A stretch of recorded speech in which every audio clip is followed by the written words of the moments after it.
Hey folks, wanted to say great job in week one. Week one went really smooth. There was like a couple little hiccups with stuff like maybe on the user end, but nothing, nothing bad, and everybody was able to work it out. It was great. So I was super happy with how you all did with that. Almost everybody submitted their first assignment on time, which was great.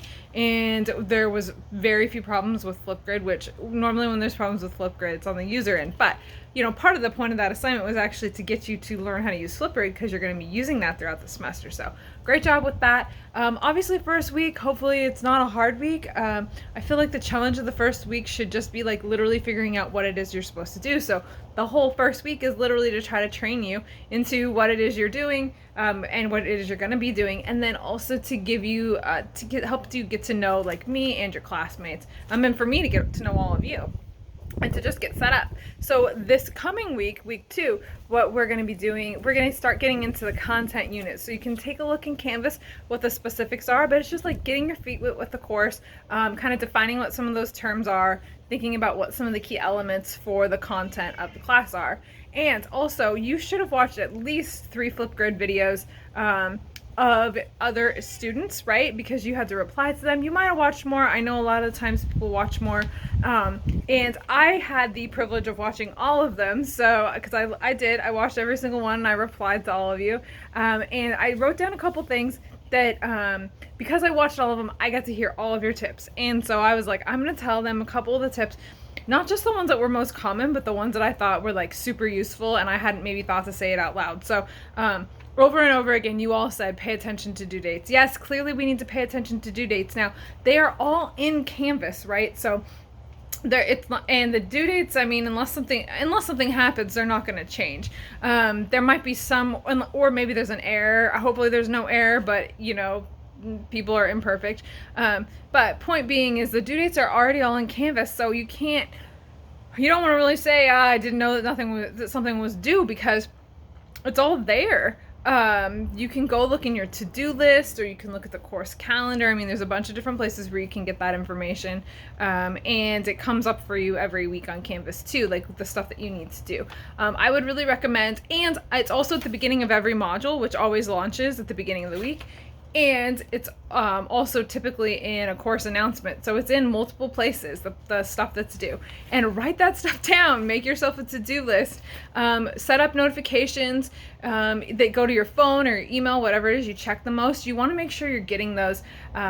There's certain ones, I would go through the whole, because Canvas will send you a whole bunch of notifications. You probably don't want to get a notification every time I do so much as like breathe on Canvas. If I change a typo, you don't need, or the wording on something, you don't need to know that I did that, but you need to know when I sent you an email, and you need to know when when there's an assignment due that you haven't turned in, or when there's a class announcement. So you want to get those things right away as soon as they get pushed out. So if you haven't already done so, change up your Canvas notifications so that you're getting those right away onto whatever device it is that you're using.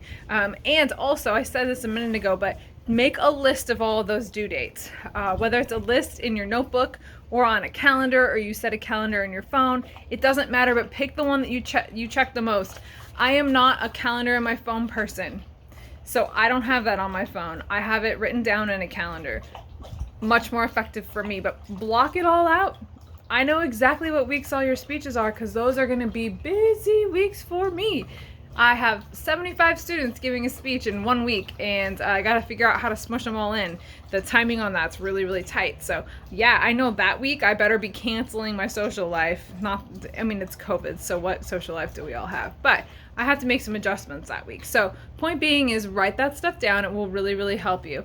And then a couple other really good things that people said was to dedicate a specific time, like block out time. 2 hours on Friday. It's probably going to take you, a 3-unit class is supposed to take you 6 hours. 9 hours, not 6. 3-unit class should take you 9 hours a week. So you should be planning on that. And so that means you need to block out some of that time, like, maybe it's a Friday, maybe it's Saturday. I don't really care what time it is, but if you are taking 5 classes, you're not going to be able to do everything for all of your classes on Sunday. That's not practical. I don't see, I mean, maybe if you're really fast and your classes are super easy, you might be able to get through it that fast. But in this class, it wouldn't work because you have discussion posts due on Thursday. So make sure you block out some time. A couple of you had the really awesome suggestion, and it's actually something that I do too. In the face-to-face classes, now one class is an online class, but the rest of you are all in a face-to-face class that meets via Zoom, right? That class is only meeting one day a week. So take the other day a week, that hour and 15 minutes that we're supposed to meet, and use that as time that you're working in the class. I thought that was a really good point, and it's actually something that I've been doing. And it's one reason why I only want to have one Zoom meeting a week for all of you, so that you can use that time more effectively, and also for me, because what's happened since we moved everything online and also in Zoom in two places is that's double the amount of work if you following along. And I don't mean that as a complaint, it's just I got to figure out how to manage it. So I would say use that time effectively. Block out that time, it's really important. And then somebody else said, a couple of you said this, dedicate a space. Such a good idea. I know I revamped I revamped it. I cleaned my office a little bit and changed some stuff around right a week or two before class started, because I was like, yeah, that's gonna make my office feel like more welcoming. It's so important, and I know it's really hard because if you're sharing space with people, you have a lot of roommates, kids, whatever, but if you can find some little way to like carve out that space for yourself, it will be really helpful. I was thinking about how when I was in grad school, for a period of time, my office was my bedroom floor. I did not have a desk. My roommate was an amazing person, but often loud. So although that did get a lot better, that was mostly the first couple months that we lived together. So I would have to like retreat to my bedroom to focus, and I would literally have to sit on the floor. So I've been there, and I know that it's hard.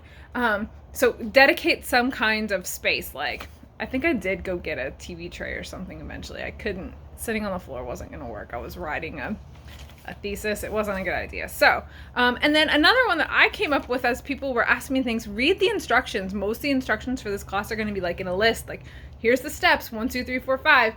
And a lot of people will miss like the very last instruction. So you want to make sure you read all of the instructions and that you understand them.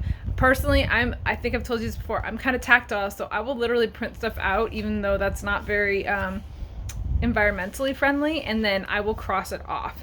And those are just some of my tips. I might come up with some more later. So far, like I said, this class has done great, but those were some great tips that I wanted to make sure students got, because they came from